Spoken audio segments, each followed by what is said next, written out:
জামাত আসলে সুশাসন নিশ্চিত হবে, যেমন ডক্টর শিবির আহমেদ বলছিলেন, দর্শকের প্রশ্ন ছিল যে জামাতকে নিশ্চিহ্ন করলে দেশের সুশাসন নিশ্চিত হবে কিনা, আপনার মন্তব্য কি? ঠিক যেমন আমি মনে করি জামাতকে নিশ্চিহ্ন করে দিলেও দেশের সুশাসন নিশ্চিত হবে না, জামাত আসলেও দেশের সুশাসন নিশ্চিত হবে না।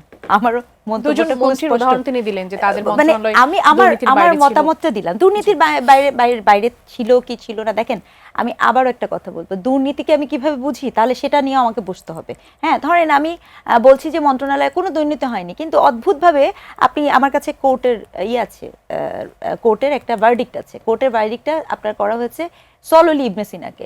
সেখানে আপনি কি করেছেন, সেখানে আপনি মানে লয়ার নিয়োগ দিবেন, সেখানে আপনি ভার্ডিক্ট দিয়েছেন, মানে ইবনে সিনা অ্যাডভার্টাইজ করেছে যে শুধু পুরুষ সেখানে অ্যাপ্লাই করবে, কোনো নারী সেখানে অ্যাপ্লাই করবে না। হ্যাঁ, এবং ওখানে আপনি যদি একটু খোঁজ খবর নেবেন দেখবেন যে সবাই একটি দলের এবং সবাই কোনো না কোনোভাবে আত্মীয়। এখন আপনি যদি বলে বসেন এটা দুর্নীতি না, আমি তো সেটা মানবো না, কারণ কোর্টও মানে নাই। সহজ কথা, মানে আমার মানা না মানতে কিছু যায় আসে না, কোর্টও মানে নাই। কাজে এই ধরনের কথা আমার কাছে মনে হয় যে এটা একটু জেনারেলাইজড হয়ে যায়। কিন্তু আমি যেটা মনে করি যে সুশাসন কোনো দল আসার মধ্যে যেমন নিশ্চিত হয় না, কোনো দল নিশ্চিহ্ন হওয়ার মধ্যেও নিশ্চিত হয় না। সুশাসন নিশ্চিত হয় পরিকল্পিত পরিকল্পনা, নাগরিকের প্রতি দায়িত্বশীল আচরণ এবং বিচার বিভাগের স্বাধীনতা।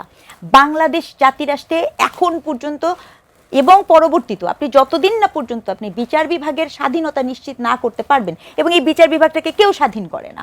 আপনি পৃথিবীর কোথাও কখনো শুনবেন না রাজনৈতিক মামলা হয়।